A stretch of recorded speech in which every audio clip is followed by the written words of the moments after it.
Saving function. इस video में मैं आपको बताऊंगी concept of saving, table of saving function and curve of saving function. Along with it, I will also tell you the difference between APS, average propensity to save, and marginal propensity to save. The first topic that we will learn is meaning of saving. हम सभी को पता है saving means that portion of income which is not spent. जो हमने अपने income में से पोर्शन को खर्च नहीं किया है उसको हम सेविंग बोलते हैं। जैसे कि अगर हम बोलूँ अगर मैं कि हमारी इनकम इज 100 रुपीज एंड उसमें से हमने स्पेंड कर लिया 80 rupees, so we are left with 20 rupees which is not spent, तो इस चीज को हम सेविंग बोलेंगे। Y is your income, C is consumption and with the portion which is not spent is your saving. So इसी से saving function, saving का जो फॉर्मूला डिराइव होता है, saving is equals to income minus consumption. Income में से जो खर्चा किया, खर्चे को माइनस करके जो बचा amount, that is your saving. अब second question arises, why saving is required, हमें सेविंग क्यों चाहिए? तो इसका एक ही आंसर है, in case of emergencies saving हमारे लिए बहुत जरूरी है। हो सकता है कोई मेडिकल इमरजेंसी आ जाए, हो सकता है लॉकडाउन ही लग जाए, तो उस केस में saving is important to carry out your minimum consumption. अगर आपके पास सेविंग नहीं होगी तो आप मिनिमम कंजम्पशन भी नहीं कर पाओगे। अगर आपको यहाँ पे मिनिमम कंजम्पशन का मीनिंग या कॉन्सेप्ट नहीं पता है, आप मेरी प्रीवियस वीडियोस दे सकते हो, उसमें मैंने डिटेल में कंजम्पशन फंक्शन के बारे में बताया है। Coming on to the saving part, अब हमारा सेविंग किस पे डिपेंड करता है? ऑब्वियसली हमारा सेविंग डिपेंड करता है इनकम पे। अगर हमारी इनकम ज्यादा है तो हम सेविंग भी ज्यादा करेंगे, अगर हमारी इनकम कम है तो हम सेविंग भी कम करेंगे। So I can say saving and income they are interrelated to each other, जिसको हमने सेविंग फंक्शन का नाम दे दिया है।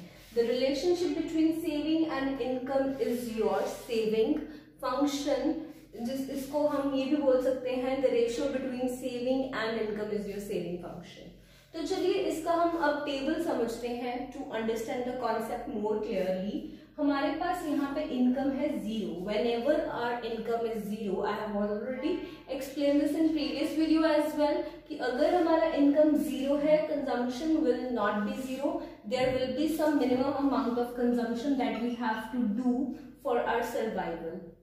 इस केस में अगर मैं ये वाला फॉर्मूला यूज करूं, saving is equal to income minus consumption, हमारे पास यहाँ पे आ गई है नेगेटिव सेविंग। इट मीन्स हम कोई न्यू सेविंग नहीं कर रहे हैं, जो हमारी पिछली सेविंग है वही पैसा हम यूटिलाइज कर रहे हैं हमारे मिनिमम कंजम्पशन को पूरा करने के लिए। This can happen in a situation, हर किसी के पास हो सकता है, हर किसी के साथ ये हो सकता है, व्हेन दे आर अनएम्प्लॉयड और दे आर जॉबलेस, या फिर उनका काम बंद है। Like in lockdown, people were bound to shut down their businesses. In that case, they were saving their past savings to minimum consumption to do expenses for their survival. So अभी क्या होता है, नेक्स्ट पार्ट में आपकी income थोड़ी सी increase हो जाती है, बट इनकम के साथ साथ कुछ खर्चे भी इंक्रीज होते हैं। Still you are not earning that much to cover your expenses. तो अभी भी आपकी सेविंग क्या है, नेगेटिव में ही रहेगी। A point will come where your income and your consumption is exactly same. इसको हम ब्रेक इवन पॉइंट भी बोलते हैं। हमारा इनकम, जितना हमने इनकम किया वही कंज्यूम कर लिया, और हमारे पास जो सेविंग की अमाउंट है दैट इज 0। तो एक पॉइंट आएगा, हमारे पास सेविंग 0 है and whatever we are earning we are spending on our consumption. फिर एक पॉइंट आया when our income is more and our consumption is less, उस केस में ये पॉइंट वो वाला है कि हमने अपने थोड़े थोड़े पैसे स्टार्ट कर दिए हैं सेविंग करना। फिर एक पॉइंट ऐसा आएगा जब हमारी जो कंजम्पशन है वो थोड़ी कम हो जाएगी as compare to our income, और हम अपना कुछ पोर्शन ऑफ इनकम वो की है start. I hope you are clear with the concept of saving. पहले हमारे पास आती है नेगेटिव सेविंग, फिर हमारे पास आती है 0 सेविंग, एंड फिर हमारे पास आती है पॉजिटिव सेविंग। इसी को ध्यान में रखते हुए अब मैं आपको saving curve, on Y axis I have taken saving, on X axis I have taken income. When your income is 0, your saving is -20. We have to plot it. When income is 0, saving is -20. So this is our first point. When income rises to 20 our saving is -10। यहाँ पे एक second point बन जाएगा कि हमारी -10 saving है। उसके बाद इनकम 50 हुई तो सेविंग हमारी 0 होगी। बनेगा जब आपकी सेविंग 0 है लेकिन आपकी इनकम 50 है। उसके बाद इनकम आपकी इंक्रीज होती है और थोड़ी थोड़ी आपकी सेविंग इंक्रीज हो जाती है with increase in your income.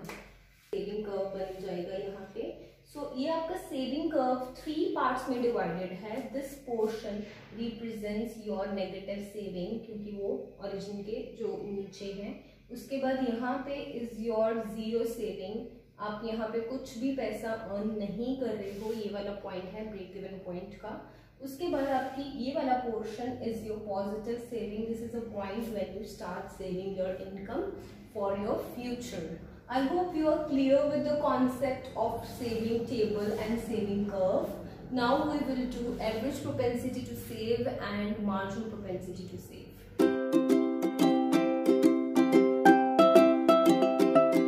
जैसे कि हमें पता है propensity to save is of 2 types, average propensity to save and marginal propensity to save. Average propensity to save का मतलब है हमारी ratio of saving upon income। इसका मतलब ये है कि अगर हमारी इनकम 0 है तो हम कितना पैसा सेव कर रहे हैं। So it is very simple to calculate. We just have to divide these 2 columns.